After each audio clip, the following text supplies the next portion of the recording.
Welcome to Starfleet Universe On Call. I am Paul Franz, owner of Franz Games. I run SFB Online, the Common Line, and Starfleet Warlord.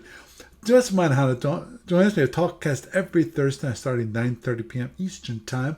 You can either call on the phone system 605-562-0444. Just follow the directions. Call ID is 17702. Or you can participate on the web. Just go to the TalkShoe website at www.talkshoe.com and search for call ID 17702 or Starfleet Universe On Call or SFU On Call. Actually, I don't think SFU On Call works, but Starfleet Universe On Call will definitely work. I know that for a fact. And of course, if you want the best online experience where you want to go to twitch.tv. That's twitch.tv/SFU On Call, and you will find us there. You will join us in the chat room. And hopefully you will hear us. Had some technical difficulty last week, and I didn't realize until later in the podcast, really late in the podcast, and I apologize for that. And of course, if you need to contact me for any reason, my email address is sfuoncall@gmail.com. It's sfuoncall@gmail.com. Also, you'll follow me on the Twitters. You can follow either my SFU On Call account, or which is my podcasting account, my personal account, which is Paul Franz, or you can also go to Franz Games, FRNZGAMES. There's no T in that, and that's my business account. Now, of course, we are also on Blue Sky. So we have, of course, the stuff SFU On Call account, which is sfuoncall.bsky.social. And, of course, the franzgames.com account, which is my personal and also my business account. There on Blue Sky. And, of course, the lovely Talkcast. Get to the podcast available on iTunes and various other feeds around the net. Some quick news from ADB. This ADB, not much actually going on. They did have some meetings and so forth, but the big news is that they survived the dust storm that ran through Amarillo. So everyone's good, everyone's fine. So we're all good to go there. Okay, this week I found an online store. We have the FedCom Deluxe Space Battle Maps. Now all these battle maps are total are $84.95, and I'm sure you go, that's a lot of money. For cardboard. Well, no, it's cardboard, and that's why it's probably so much. But there's 8 panels there. Not just 1 or 2. It's 8 panels for you can use for either our Starfleet Battles Federation Commander, Honor Harrington, Attack Vector, or other space games. Full color Hubble telescope map images, numbered hex for game recording, always a good thing. Some panels have the usual fire direction and scatter diagrams for you. And there's also 2 panels that have full color planets by Ted Giebel. And also there's each panel is double sided.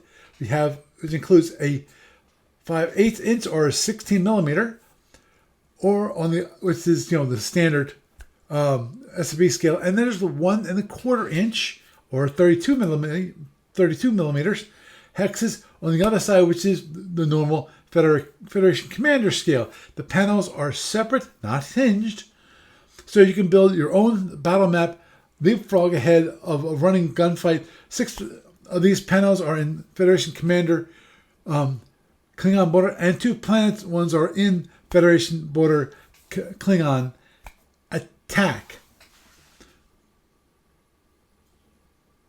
That doesn't make sense. How many of those? I'm just confused. Okay, I'm moving on forward to the actual. We have the SFB Online tournaments. We have, of course, the 500 BPV tournaments. I've finished mine, which you all know if you've been listening, because I finished mine up last week, and we actually went through it. Also, the Sapphire Star 18 tournament. They were supposed to have their game on Sunday. I did not check to see if there was any results of that. I apologize there. But there's also Peter Bakia and Jack Taylor are busy working on their 12th turn for a 500 BPV game, which is it looks like it's been a really good game with Gorns versus Klingons. Moving onward and forward, when it comes to Okay, there's not much happening. Other places, when it comes to online client stuff, there's an issue which I'm right now looking into. I'm not sure what happened. I need to investigate. This is one it's gonna require me to go pretty deep, just because of looks like the ship, the stuff that's behind what you see on that beautiful ship. Behind it, some of the structures are not quite what they're supposed to be. They're not initialized the way they're supposed to be. I'm not sure how it happened, and that's why I need to figure it out so that I can fix it for the person who is trying to run a game, and I need to do that ASAP. Don't worry, I will be working on that particular item on this weekend, and I'm hoping to possibly get an update out the door for some of the operating systems, because it takes like 4 hours to go through all the operating systems. Hopefully I'll be able to do that this weekend. But anyway, moving on forward, there were a couple Klingon ships that got fixed and a couple laners. Both of those have been uploaded. Also, for the FedCom library, I did receive the FRD definitions from Chris Newsy, so hopefully I can get those on the client, in the library, so people can use them, especially Seth, who actually asked for them. So with that is the news for this week. And it's me, that's the one and all Paul Franz, welcoming you to Start from the Universe on Call. And tonight we have Gary. Say hi, Gary. Hi, Gary. And we have Mr. Doug Howard. How you doing, Doug? Hey, I'm here. How are you guys doing tonight? Doing good. Okay, then me. Give me a sec here. I always forget. There. Oops, and gotta make sure to get rid of the sound. Okay. Hi. Always a setup. I know. Maybe it's not quite maybe not as professional as some people are, but it's me. So like tonight we won't be like figments of other people's imaginations then.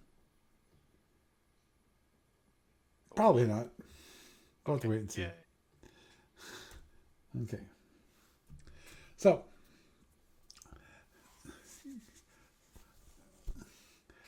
Gary had a topic for this evening. He had me bring up episode number 51, which is with F&E, one of the parts of that is the Carnivon. So I'm assuming we're going to be talking about the Carnivons a little bit. Okay, so not like recently, I guess. Well, things have been, other things have been going on at ADB because all the attention on the BBS has been at the 500-point tournament, which is all well and good. It's great to see that it's being such a big success. Hopefully, the Carnivons and Parabians will be in the mix for round 2. Yeah. But one thing I was thinking of is, so as you know, Module C6 basically presents, modern ships for both the Parabians and Carnivons, as well as a set of alternate timelines to allow people to actually use these ships. Right. And similarly, when Module R4J came out, it basically provided a bunch of Shadow of the Eagle timelines, which allowed you to use the early warped Romulans that have the SSDs in that book. And of course, one of those timelines is actually the same as one of the timelines for the Parabians in Module C6. So on the BBS, in the new product development section, there's the potential for additional C modules. So one of the modules could be Module C6R, which basically provides more ships for the Parabian Carnivons. And then another one could be a Module C7, which could basically take the playtest Borak and Teledyne ships and flesh them out to full campaign status and then give you those. And so I was thinking basically it would be handy either in C6R or in C7 or maybe in both. It would be a good opportunity to give people or to think about whether or not there could be even additional timelines that would allow these units to actually function and for people to be able to, use them in game terms. So that's why I wanted you to bring up the map that's in Captain's Log 51. Mm-hmm. So I guess if you want, we can start with the Carnivon since that's the one that we've got here. I think that's in the current module C. Yeah, it's a good place to so start because we have in it. the current module C6. Exactly right. So the map you see in front of you is based on one of the two timelines that's offered in module C6 for the Carnivons. The idea being that they managed to unify rather than being separate hordes, and therefore they managed to survive into the modern era. And then there's a second map that's not here, but it's in module C6 itself, which basically shows a Carnivon force that takes over the Wind Cluster, and then they burst onto the map during the General War and seize territory from the surrounding empires. So that's the Cluster Carnivons, whereas this one is the Carnivon Empire, if that makes sense. Mm-hmm. Now, for a theoretical module C6R, now, speaking of Captain's Log 51, so in that same book that you've got up on the screen now, a few pages before, there's a playtest scenario. But personally, I think the scenario is kind of awkward because the scenario that's offered basically has the Carnivons ally with the Klingons and the Lyrans to fight the Xinties. But it has these rules called uneasy coalition, which basically prevents the Lyrans and Carnivons from being true allies because they still hate each other. Right. And so there's certain things that they can't transfer economy points, and they can't be, these are X, Y, Z things, whatever. That's, but I personally think that the concept of the uneasy coalition is an interesting one, but I don't think it works if the two empires have a direct border with each other. Because if you look at the map, it looks really tempting for a border fleet on either side to go at each other. And then any plans the Klingons might have might go right out the window.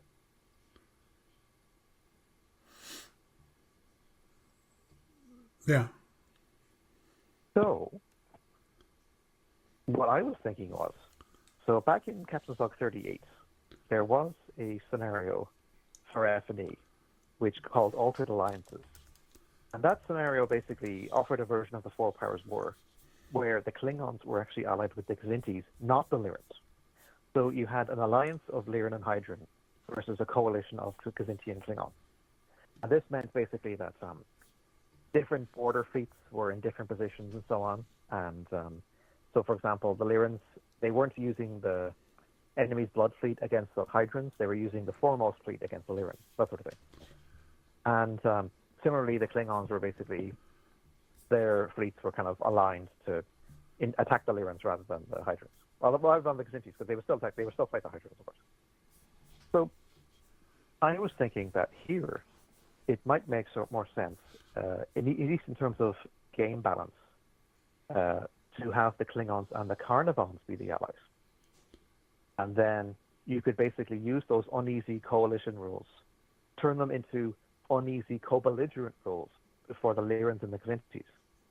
So even though the Xintis and the Lyrans are both fighting the coalition, they still hate each other. So they're not, but because they don't border each other directly, the Wind Clusters in a way, they're basically fighting separate wars against the Klingons and Carnivons.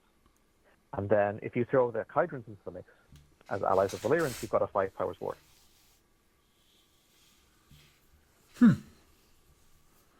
So the first alternate timeline I had in mind was basically, as you say, as just said, it'd be a Five Powers War with the Klingons and the Carnivons versus the other three.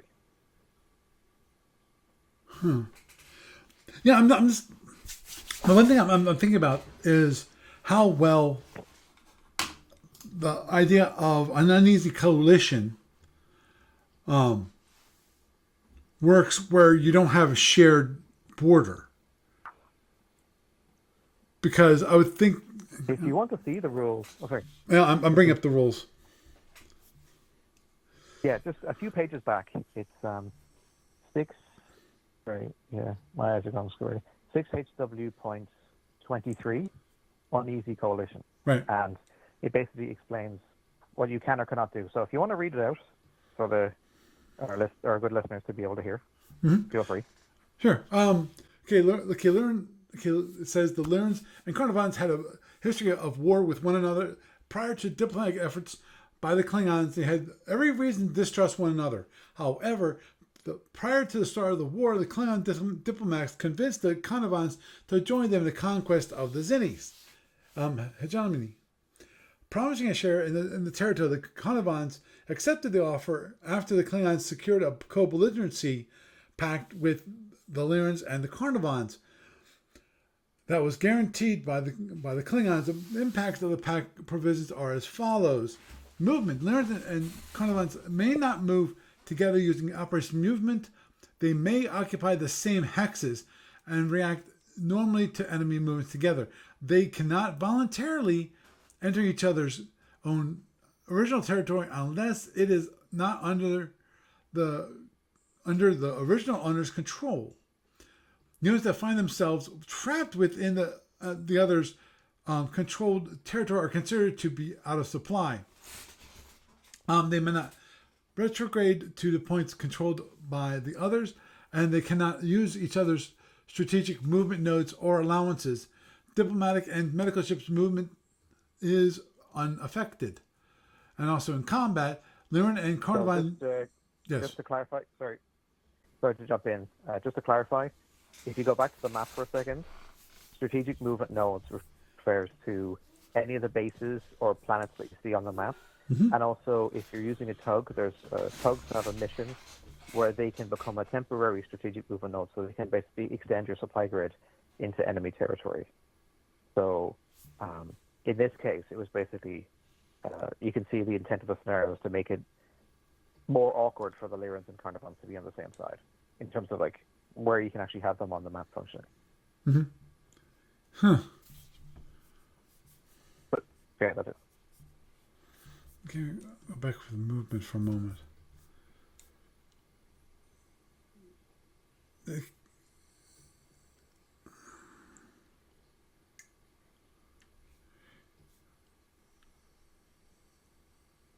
Okay, so that's the weird part to me is they cannot voluntarily enter each other's original territory unless it is not under the control of the original owners, under the control of the original owner, basically, which means that the Carnivons can't enter Lyran territory unless the Lyran territory that they're entering is no longer owned by the Lyrans. Which is... That's right. Okay. I can kind of understand that. I promise not to invade you while it's still your place. Right. But if the neighbor that we hate takes it over, I'm coming in. Ha ha ha. There you go. Exactly. Combat. Lyran and Carnivon units cannot appear together in the same battle force for one another unless a minimal force requirements would compel them to do so. If any Klingon units are present, they must be first to avoid any commingling of Lyran and Carnivon units in the same battle force. In the multi-system hexes, they may each attack separate systems if forced to appear together. Lyran and Carnivon units cannot form a commingled battle group or serve as consorts for one another. If pursued, the crippled forces may appear together, but uncrippled units of the pursued force may not.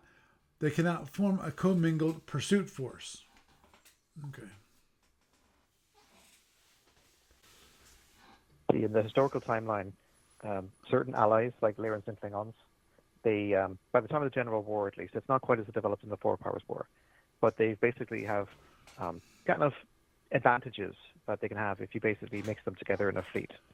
And so that kind of synergies, as you could say. But the idea here is to basically try to eliminate or at least minimize that happening between the Lyrans and Carnivons. Understood. Yeah, and obviously there's a lot of things they can't do. They can't repair each other's ships. Economics empires cannot transfer funds or conduct diplomatic trade or exchange commercial convoys with each other. Reserves, the Lyran and Carnivon units cannot form reserves with units of the other empire, and the reserve forces may move to free up each other's reserves if needed. Now, Okay. even with all that in mind, I still think it's not quite doesn't quite fit right for the Carnivons and Lyrans.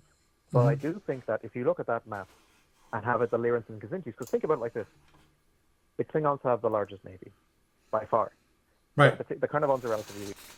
But in any case, if you're looking at that map, if you're the coalition, the number one thing you want to do is seize the territory around the wind cluster, Right. because you want to keep the Lyrans and Kazintis away from each other, and you also want to make it easier to attack the wind cluster if you decide to go for it later on.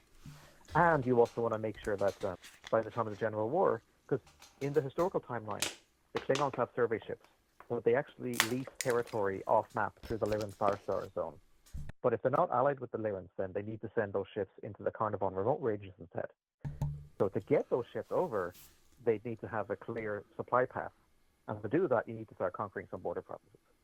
So if you think about it like this, if you change those rules to apply to the Kazintis and Lyrans, they're probably going to spend most of the war far from each other anyway, because they're going to have to basically try to push back to the pre-war border to get rid of the Carnivon and Klingon forces that are in that area. So even if they were in proximity near the end of the war, then these rules would only basically kind of help them get back to the pre-war status quo, if that makes sense. So I feel that that would actually function a lot better, thematically speaking, than the current setup where it's the Carnivons and the Lyrans. Does that make sense? Or Yeah. that, Understood. does that still seem like it might be a problem? No, but yeah, understood. It definitely alleviates the issue with each other's territories as much, because of in the case of the Lyrans and the Zinnis, you have them basically on opposite cataconies from one another. The only thing, so the only way to get any kind of support, would be going around the wind cluster. Because as to be honestly, I don't understand the wind cluster as a movement.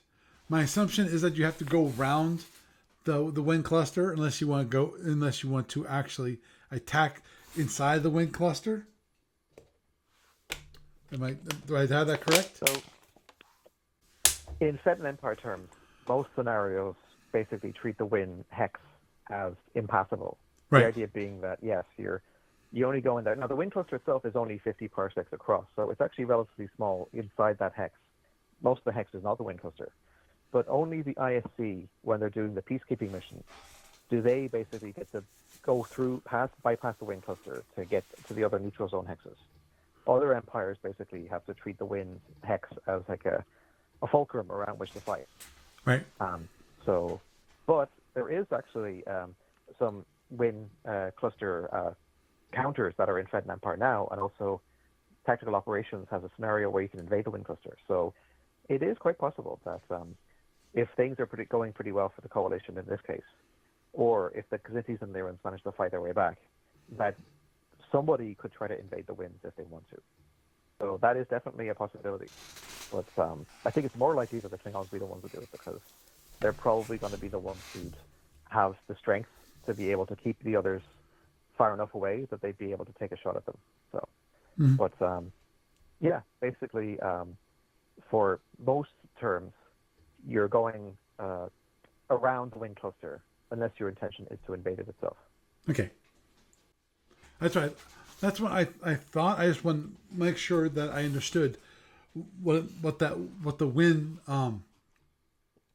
hex, when it comes to movement and other things, means. And basically, it's the big rock. You can't, a big wall. You can't go through that hex.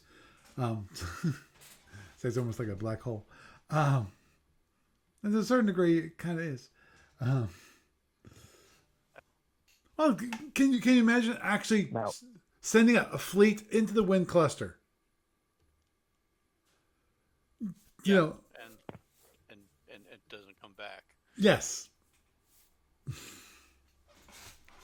Exactly, because they have to penetrate into the wind cluster, and that's usually fraught with danger. So it's kind of the same thing. But anyway, It's fraught with peril and not the peril that you want. true. So Now, there are still a few additional balance issues that kick in here. So one of them is that if you look at that map and you compare it to the historical map, you'll notice that the Lyrans are missing 4 provinces because the Carnivons are there. right. So, and also you'll notice that the northern starbase that the Lyrans have is in a different hex. It's a different province even. Mm-hmm. So technically that's Apex County. It's not Reptile County. So you know how if you look at Module C1, it tells you what all the Lyran counties are.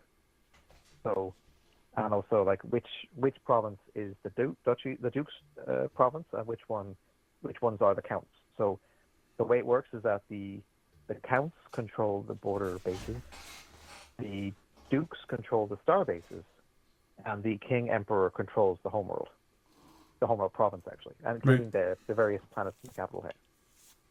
So because there's 4 fewer provinces, this basically would mean that there's 20. Because another thing as well is that you might remember how if you look at the LDR and the Lyran Empire, the Lyran feudal structure is set up so that every county provides 1 heavy cruiser, 1 light cruiser, a destroyer, a frigate, and then a few other things like fleet ships and stuff.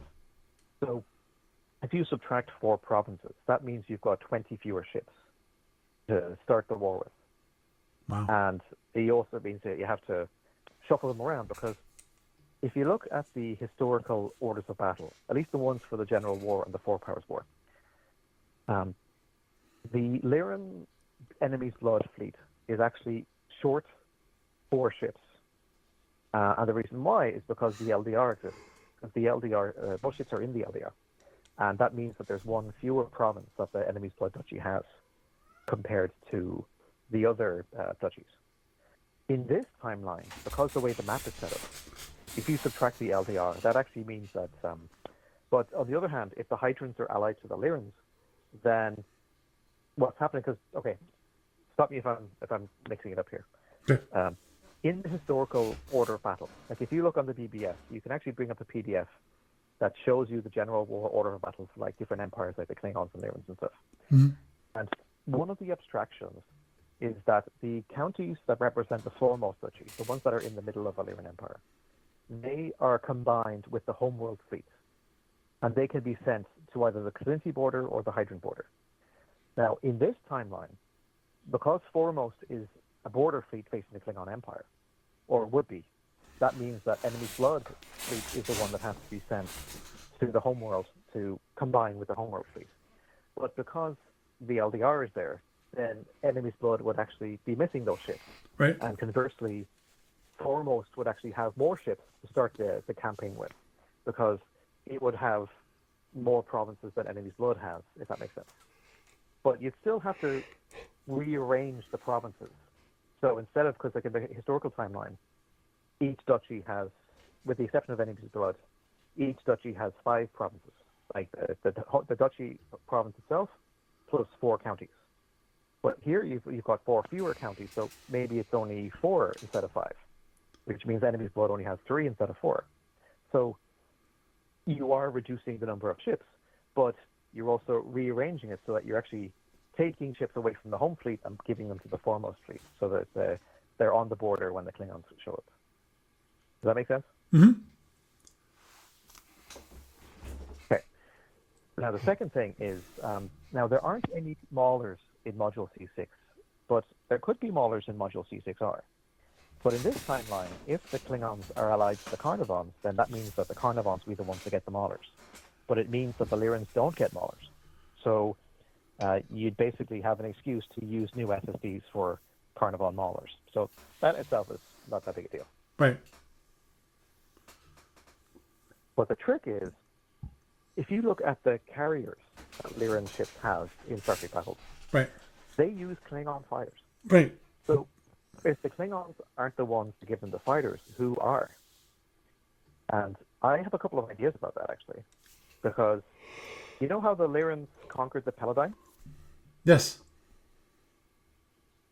Well, the Paladine simulators have fighters in them, and so those simulators are designed to be buildable. Like they're not intended to be. They're basically the ships that the Paladine would have built had they survived as an empire. Right. So maybe the Lyrans could just use Paladine fighters. The drone ones, not the plasma ones. Right. And that's it, because you basically use the same SSDs for the actual carriers, but you then open up Module V4 and go to the page where it basically has like a squadron of the drone-armed Paladine fighters, and that's them. And then, now the problem is that the heavy fighters that the Paladine use have plasma torpedoes as well as drones, and I do not want the Lyrans to get plasma. So I would just say that by the time that happens, the Lyrans just double down on fast patrol ships, because they're the first in the Alpha Octant to build them anyway. So you basically never use heavy fighters in this timeline for the Lyrans. They get the size 1 drone fighters the Paladine designed, then they move directly to PFs. That makes sense. And there'd be a couple of changes that you'd need for the Klingons and the Kzintis. Like, for example, you'd have to give the Klingons an additional border fleet, because they'd need one to cover the Lyrans and to cover the Hydrons. So they'd probably need to steal ships from the Mothball Reserve, or the Imperial War Reserve as well. So if you look at the order of battle, the Klingons have a whole ton of ships that are sitting in mothballs that they can basically activate as the war progresses. But in this timeline, some of those ships are already in use because they're needed to protect so many hostile borders. But if the war goes on too long, then the Klingons might start running out of things in the cupboard to take out to help them. Right. So it's kind of like a rob Peter to pay Paul sort of thing, or whatever the Klingon equivalent names would be.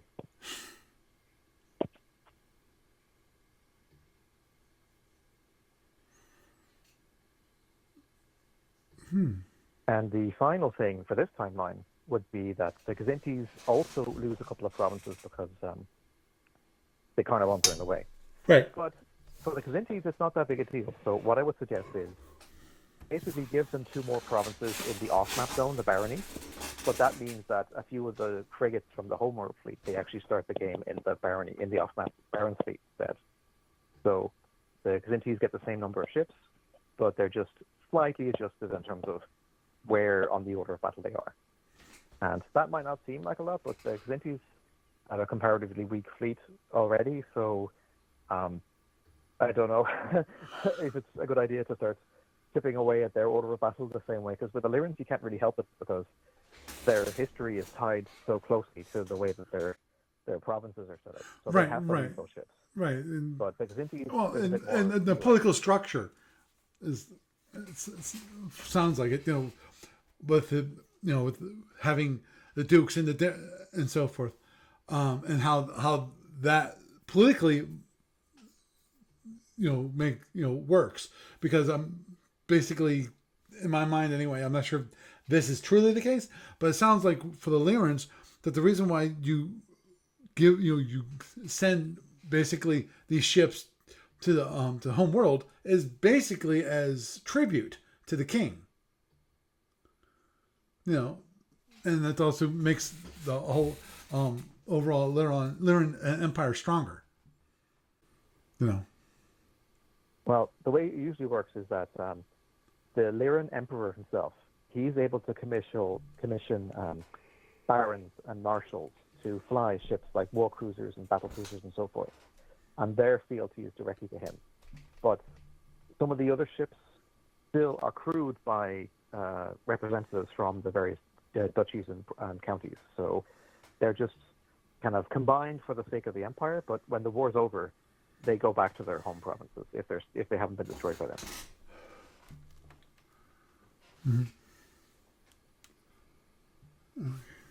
Or if there's another civil war, then they end up fighting each other.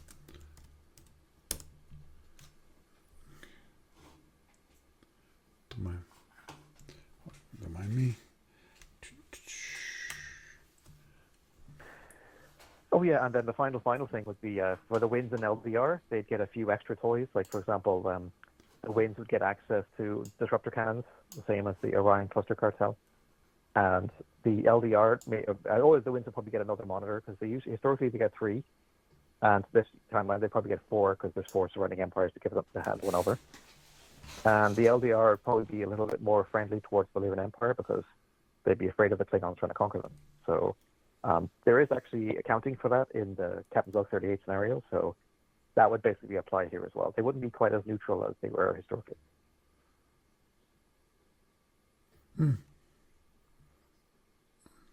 But yeah, long story short, you're basically looking at Klingon plus Carnivon versus Zinti, Lyran, and Hydran, possibly with a bit of LDR thrown in for a good measure. And you wouldn't need much in the way of new SSDs. You'd need a couple of those maulers for the Carnivons and maybe an early dreadnought for the Carnivons because they're still missing one. But aside from that, it's almost entirely functional using ships that already exist in the game. Oh, and also those fighters for the Lyrans, I should say. But yeah, how does that sound? Sounds good. Okay.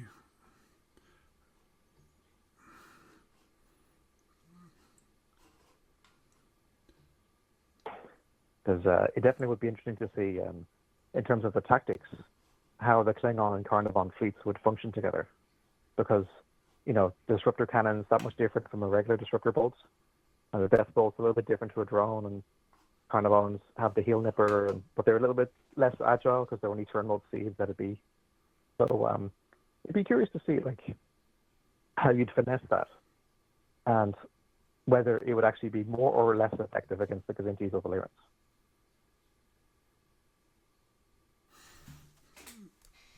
True. Don't mind me. Okay. Hopefully that'll help. I'm trying. One person on Twitch is saying that Gary's voice is a little low, and I did my best to try to increase the sound.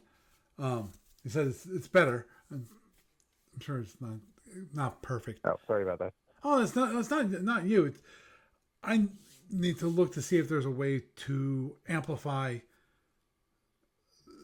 things, and actually check out volume levels and things like that when it comes to Twitch to a certain degree. I know there's only so much I can control on that side, and of course we don't want it to be maxed out, because then what you do is you're gonna start getting buzzing, or basically you're gonna I forget what it's called. You're gonna be cut. You're gonna cut off. I think is it cut off? Yeah. Yeah. Okay, but anyway. A better way of equalizing the sound, basically. Yeah. Because they can hear me fine. They just have a hard time hearing you. That's all. Okay. All right. So yeah, that's option 1 for a new timeline, I was thinking. Mm-hmm. And then option 2 is actually pretty similar, except the main difference would be that you would actually not use this map. You would use the standard map, but you would have the Carnivons in the wind cluster, like in Module C6, the other Module C6 timeline. But you would actually have the Klingons allied with those Carnivons. So the map would look initially like the historical map by the start of another Five Powers War, or a general war rather, even. But this time, the Klingons would still attack the border provinces, while the Carnivons would be bursting out of the wind cluster to try to seize territory as well. So there'd be no winds, no usurper rather, no wind navy, and no cluster cartel. There'd probably still be Orions in the area, but you'd be basically trying to, because you have the Module C6 rulebook PDF on there, do you? I think so. Let me check. Because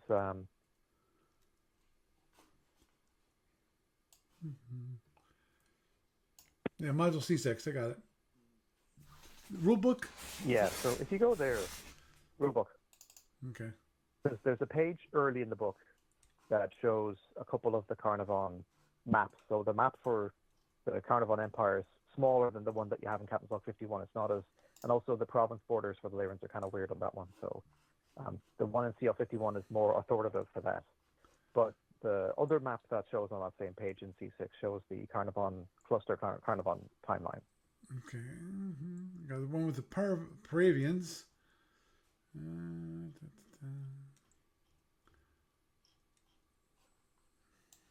Ooh, wait a minute. Ah, here it is. Then we have. Yeah, you see the big yellow splotch that's surrounding the wind cluster there? Yeah. Yeah. So in the Okay. timeline, in that alternate timeline that's in Module C6, the Carnivons are fighting all of the surrounding empires. Right. So they're taking territory from the Klingons and the Lyrans. But at this point, the Kzintis haven't taken that territory back. So they're basically taking the Kzinti territory from the Lyrans and Klingons anyway. Right. But long story short is that that map is basically showing what the Carnivons have been able to fortify by the end of the General War in that timeline. Wow. And the Kzintis are basically out of the picture in that timeline as well. So they only barely hold the territory that's around the Kzinti homeworld, which is basically kind of like a Federation protectorate at this point. But most of the rest of Kzinti space is still held by the Klingons. But there's a big chunk of Lyran space in particular that is right up to the border of the Lyran home system, which is under Carnivon control. Wow. That would be. Now that to me would be quite interesting. And I mean that obviously that would be a much bigger of a power balance change than the other one, where the Carnivon is basically just take over some of the Lyran territory, and the wind cluster stays intact, and therefore so the Carnivons have a border with the Xindi, but they're not nearly as powerful as obviously in this case they were quite a bit powerful. That my question when it comes to the development of their weapons like the Hill Nipper and things like that, I'm assuming that continues on. I forget, did they actually add I think they added, those, if the Carnivon had survived, that it would actually have, they would have developed their weapons this much. It would have been better in this case. These are some of the improvements that we would have seen. Correct? Yeah, the rules for the actual ships and the weapons are the same in both of the Module C6 timelines. So the disruptor cannons get to overload, and death bolts get faster, and Hell Nippers, I think they have an extended range mode or something. So yeah, basically the rules that are in Module C6 that apply to the Carnivon weapons, they apply, and also any plus refits like upgrading Phaser 2s to Phaser 1s, that sort of thing, they apply the same either way. Okay. So, but strategically what I was thinking here is that the Carnivons of the cluster still burst out, but they're only attacking the Lyrans and Kzintis. They're actually allied with the Klingons, or in a coalition with the Klingons, rather. So basically, if you're looking at the way the map is there, some of the territory runs along the former neutral zone, so it's not no skin off the Klingons' nose. But some of the other territory does still, even if you give the Klingons some of those hexes, the provinces, outright, other ones kind of overlap with pre-war Klingon board territory. So maybe those would go to the Klingons too. Maybe that could be part of the deal that the two sides strike, is that one empire, depending on what the balance of power is, like as the war progresses, one side or the other basically shifts things around to try to make sure that no pre-war territory is lost by the Klingons.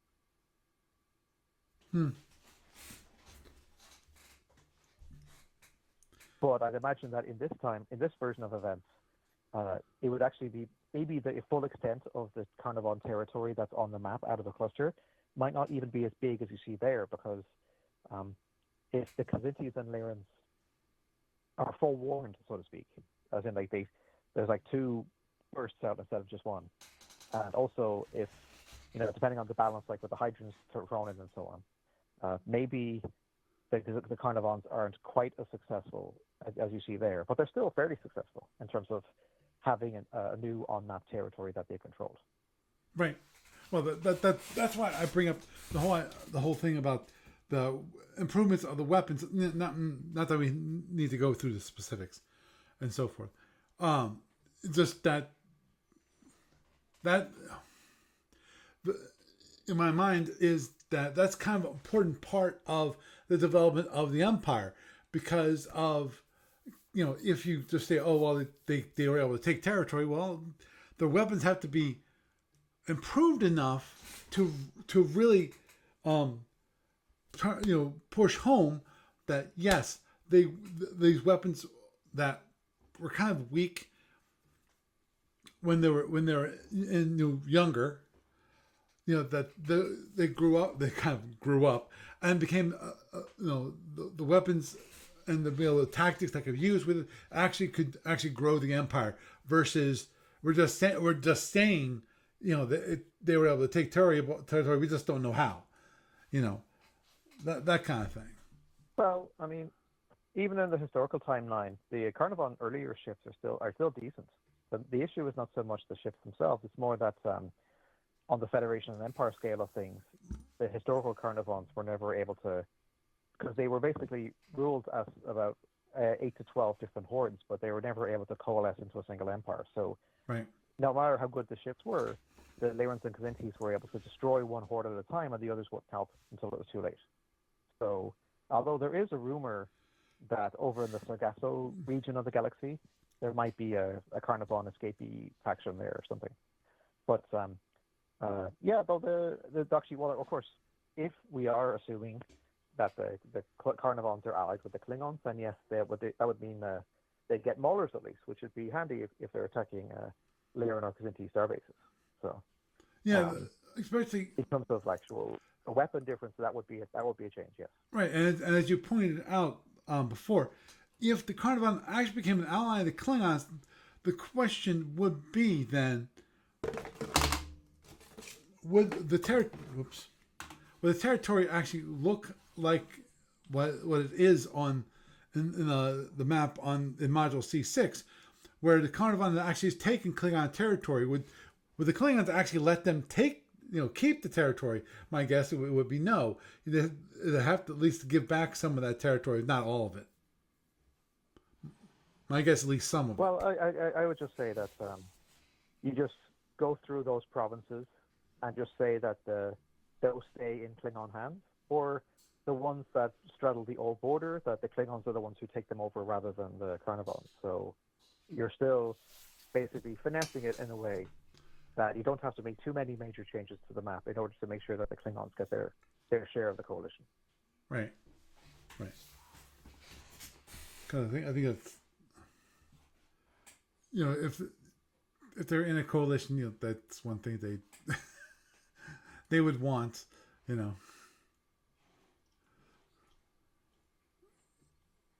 Now, in terms of the technology, most of the other details would be the same as in the previous timeline. Right. So, again, Paladine fighters for the Lyrans, maybe, or that sort of thing. No Maulers for the Lyrans and so on. The main difference is that there's no War of Return because no fish ships are ever built because the usurper is dead. So, right. There's the Wind faction basically just never appears. Well, the Carnivons pretty much take their place. So that means that the usurper dies.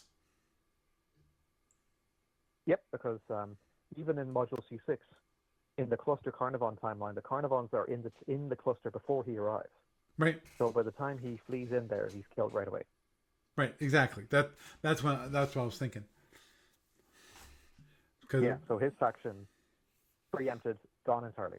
So no fish ships and no Win Orions. Maybe there's some Orion pirate ships in the region, but they don't have access to the cluster as a safe haven. Right, because the cluster is now the actual capital of the Carnivons. That's correct. So and one other thing as well is that in the F&E preview for the Wind Cluster, one thing is that there's a bunch of planets that are in the Wind Cluster, but their economic value is not as big as you'd think because the Winds still have an issue of population. They don't have that many people living in there to exploit these planets. Right. But if you've got the Carnivons, like with a larger, getting in earlier and having a larger population base to start with, they can fully exploit those provinces. So they're probably richer in terms of the economic output than even the Winds would be. And that's really bad news for these Lyrans afterwards because how are they going to get rid of it? Because if a capital is on the map, you can invade it. And then maybe if they have an off-map area, they can go hide in it. But if the Carnivons keep their home fleet behind the wind cluster, how are you going to stop them? Like, because, you know, even attacking the regular winds is a pain because your ships are crippled when they pass through the radiation zone. Right, But right. instead of having a bunch of freighters and the occasional Orion ship, whatever, you've got like a full Carnivon battle fleet waiting for you. So, how would you deal with that? So the best you could do is to try to push them back to the wind cluster because, ironically, the Carnivons can't deploy all of their ships outside the cluster because if they do, the Klingons might backstab them and try to steal the cluster for themselves. Right. So the Carnivons have that careful balancing act to play where they have to keep some of their ships in the cluster, if only to keep the Klingons honest. But they have to deploy enough of their ships so that they can actually hold territory that they're taking from the Lyrans and Xintis. Mm-hmm. So it's not quite as much of a gotcha as you'd think. There's still a bit of F&E strategy required in order to try to make things work.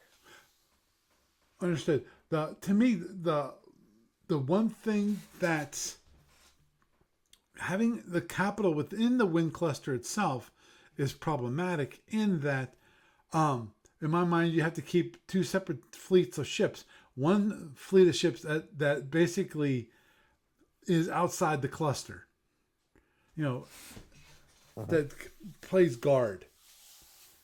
In that, when you want to send a bunch of the fleet outside of the capital, they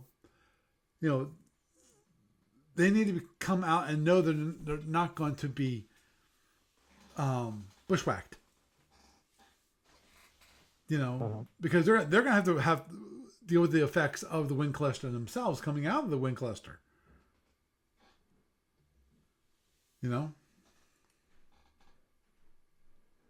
Well, usually it's said that the cluster is big enough that it's difficult for anybody to patrol all of it, that there's usually parts that you can escape out of, and by the time someone finds you, then you're already home dry. So it's not impossible because there are scenarios that do have ships that get caught when they try to come out of the cluster, but it's not nearly as risky as trying to go into the cluster because the winds historically, or the Carnivons in this timeline, are able to respond a lot more quickly. Like they can keep tabs of you and pounce on you as soon as you're in.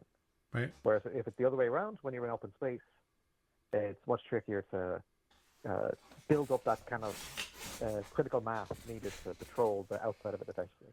Right. Yeah, space is kind of big, so there's that. Yep, there it is. It is.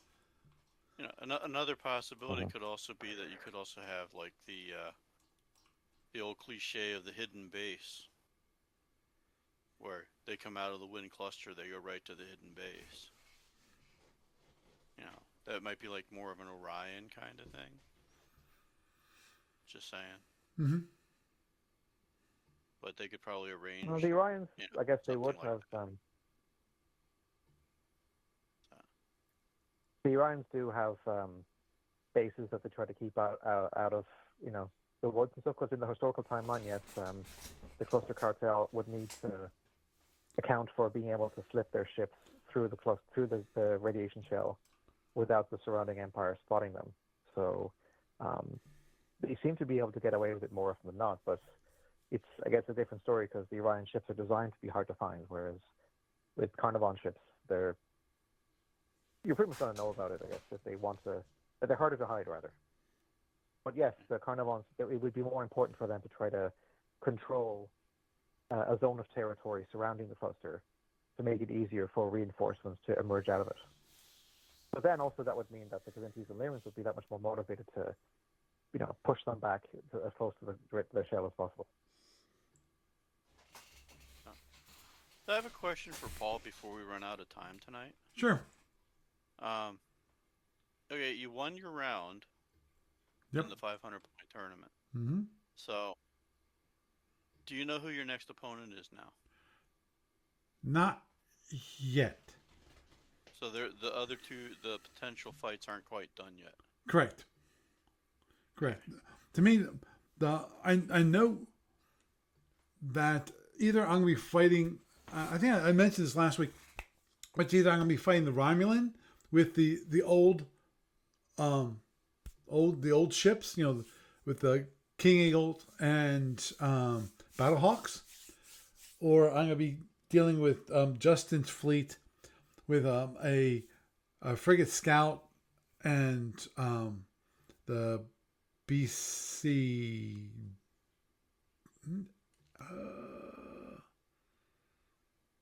I forget which one.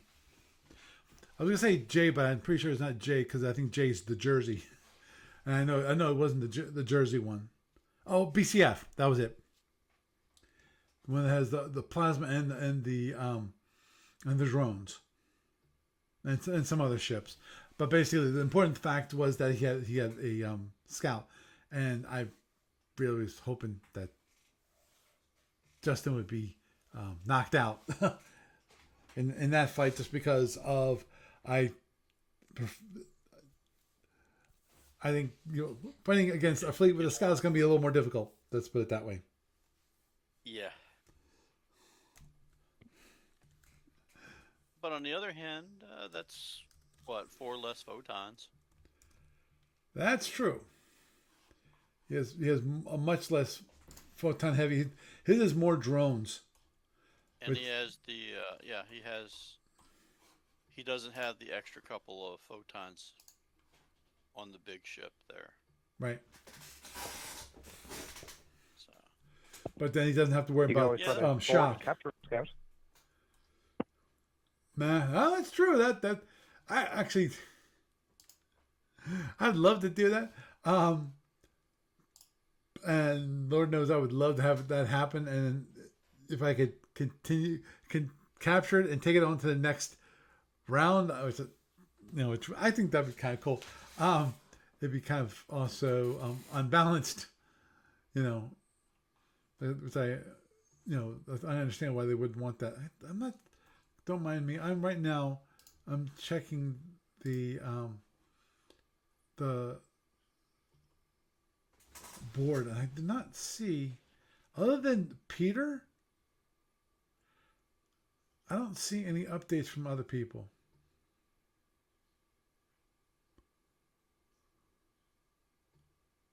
Oh, that's a good question. I'd have to look at the rules.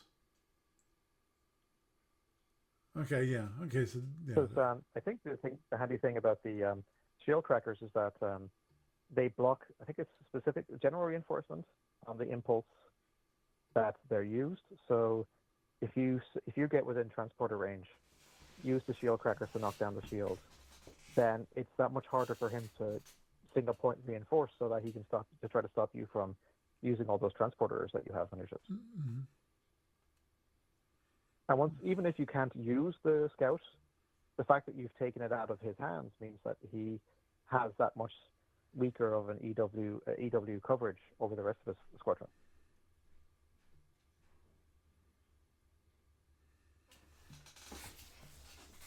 Can you actually do that? Can you capture ships in this and keep them and use them for the No, next turn? no. I wish you. Okay. As I said, I think that kind of blows out the whole 500-point thing if that's the case. Right, exactly. That's the reason why you can't.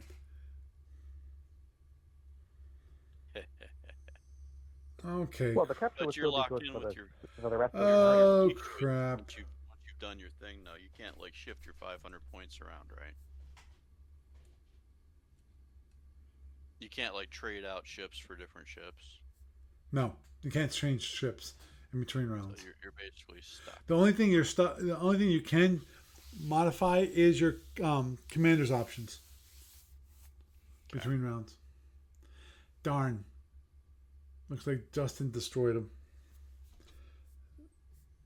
There's a Jeff Clark just mentioned that. Oh yeah, okay, sounds good. I will roll for self-destruct. Dial to see the Battle Hulk is captured or destroyed. This is when it was. This was.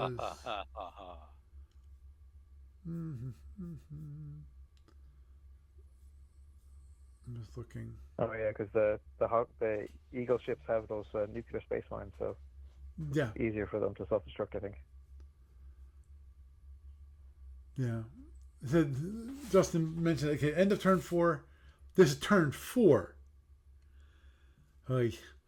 Fed moves are moving away. BCF has photons. DDL with plasma coming online turn 5.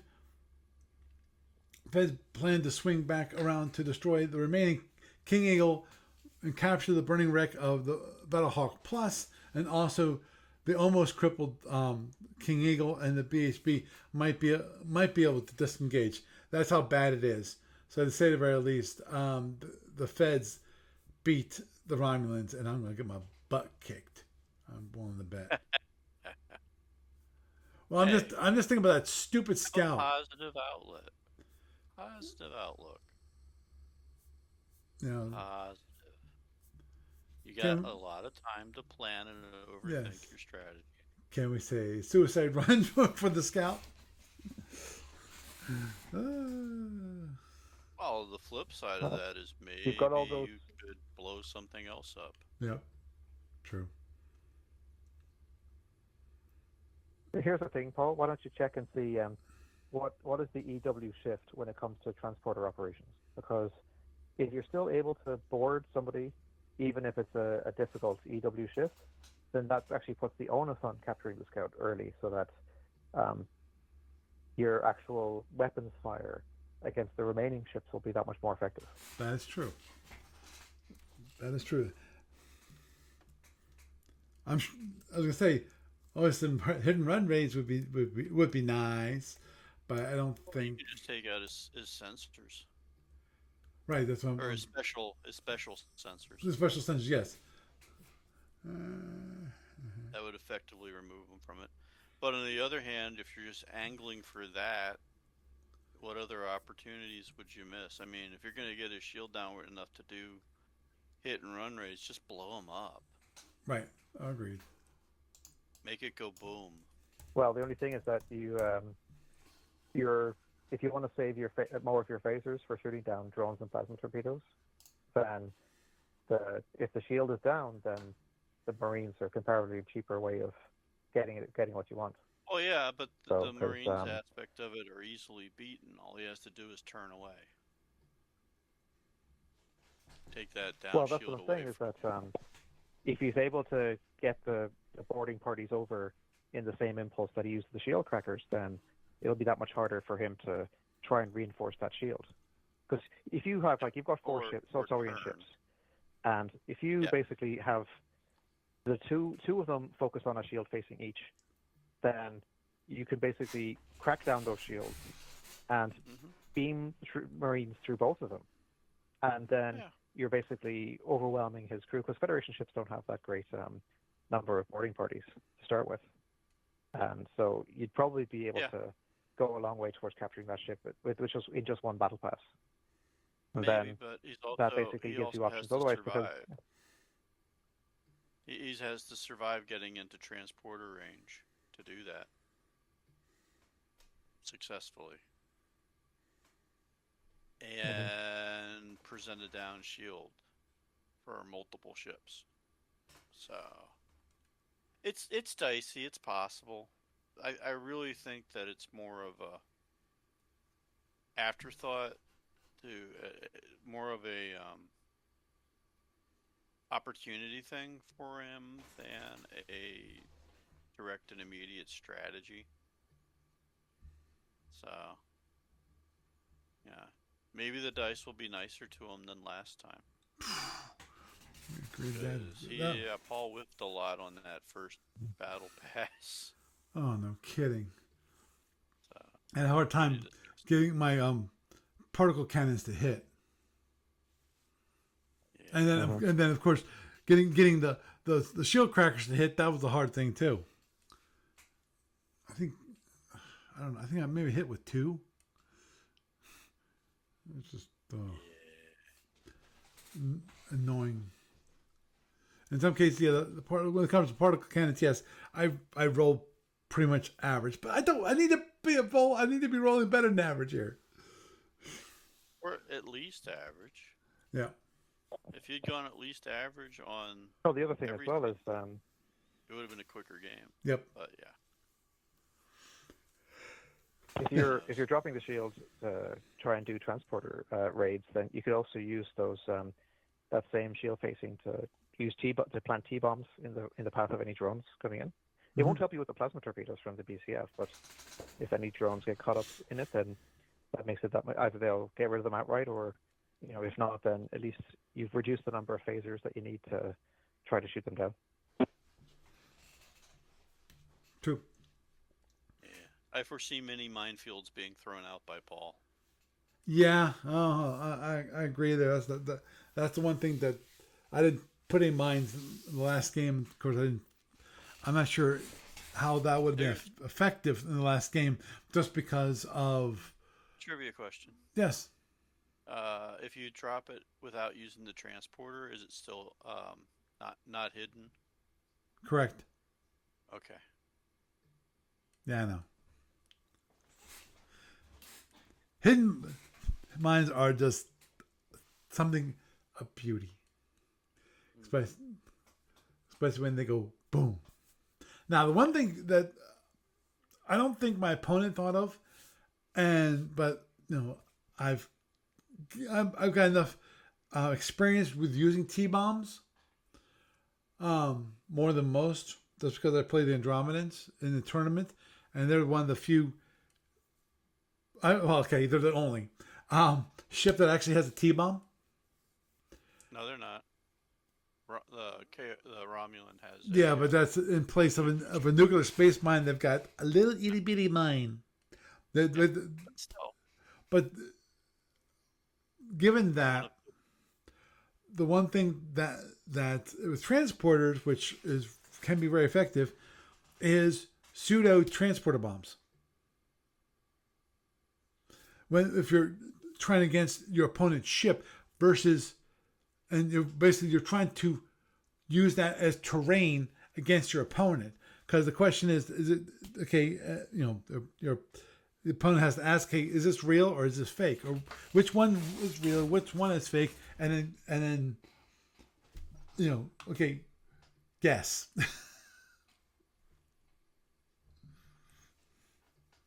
Yeah, the whole shell game.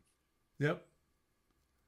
And to me, I think T-bombs are harder to guess than plasma, because plasma, real versus pseudo, when it comes to tournament play anyway, is that a lot of times you can know, or at least guess.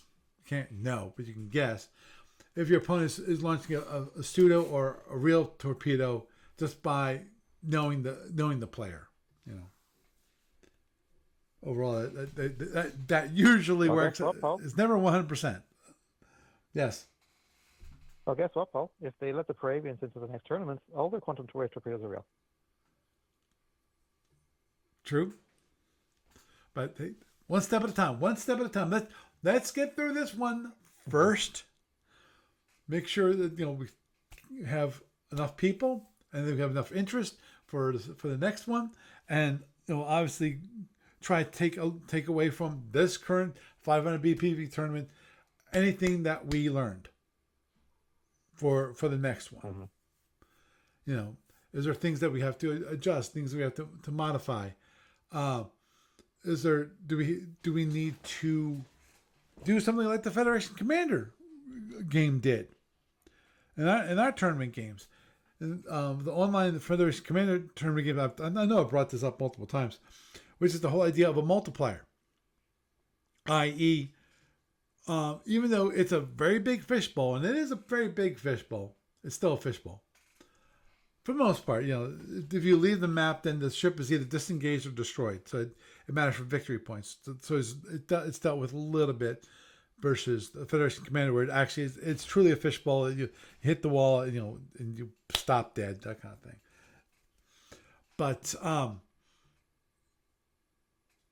with that multiplier, some ships are worth more because of the fishbowl. Some ships are worth less because of the fishbowl. And I feel like that when it comes to Federation Commander and that tournament, that worked out quite well. So I would think that might happen in the future if we keep doing this enough times, where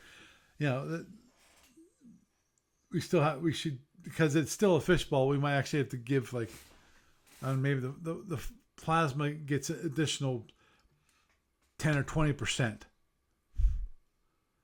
When it comes to people with drones, okay, they instead of having it worth 500 points, you only have 475.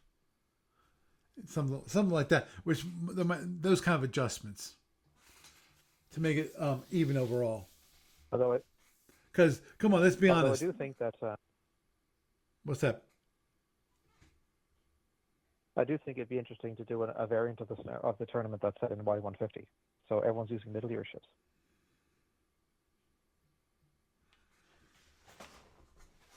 True. But the one thing I was going to just point out is, I think to most people it's obvious. Trying to boil the capabilities of a ship down to a single number is kind of ludicrous. Because certain weapons are, they cancel out each other. Certain weapons, they don't. So, like case of a Hydran, which with Hellbores versus a Lyran with ESGs. A lot of times those ESGs can cancel out the Hellbores.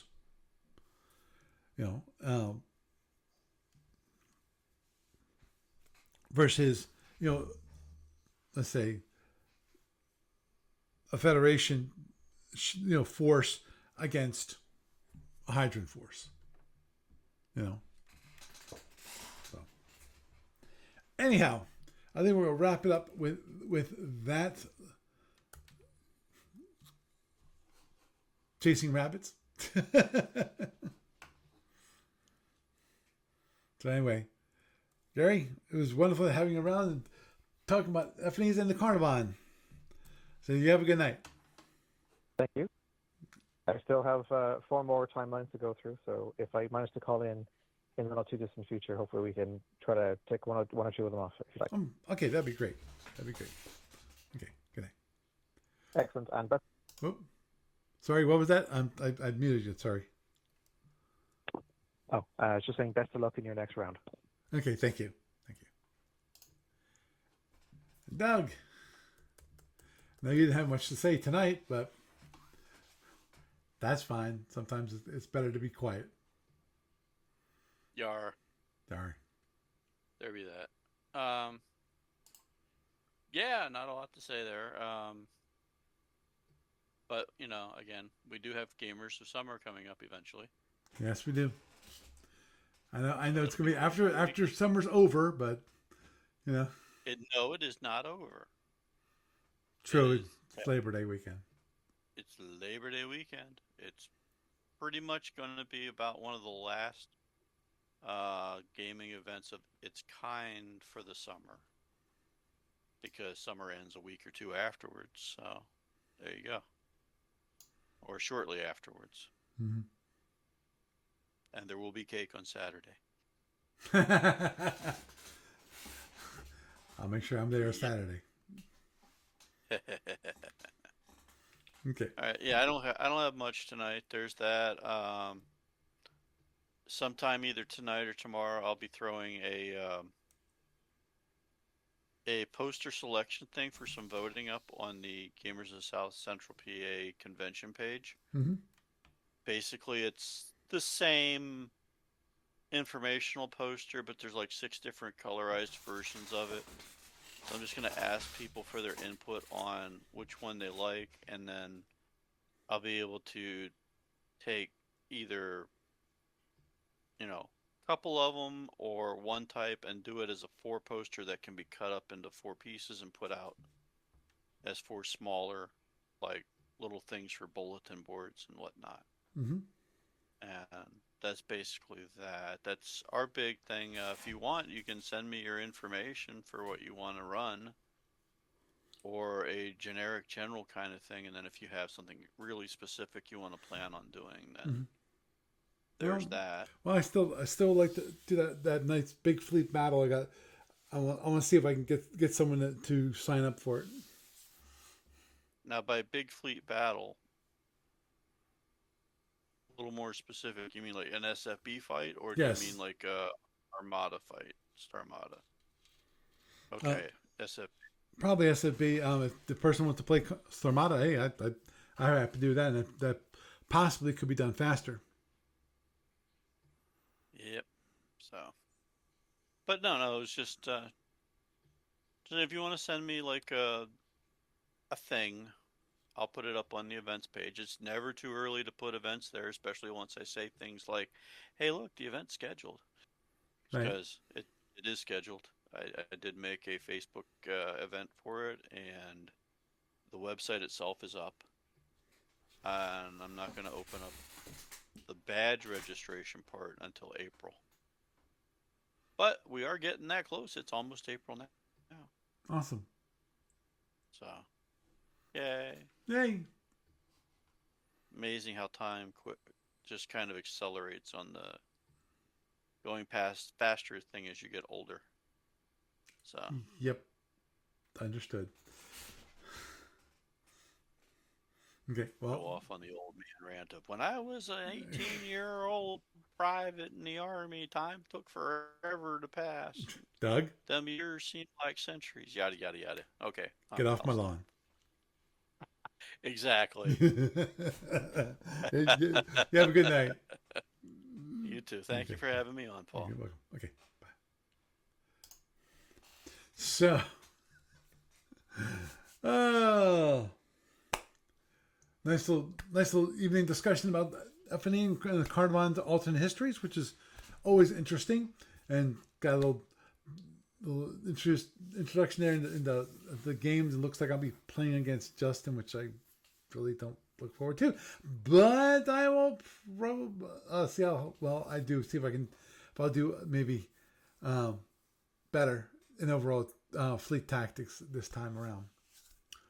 So, with that, I am Paul Franz, and I bid you a good night.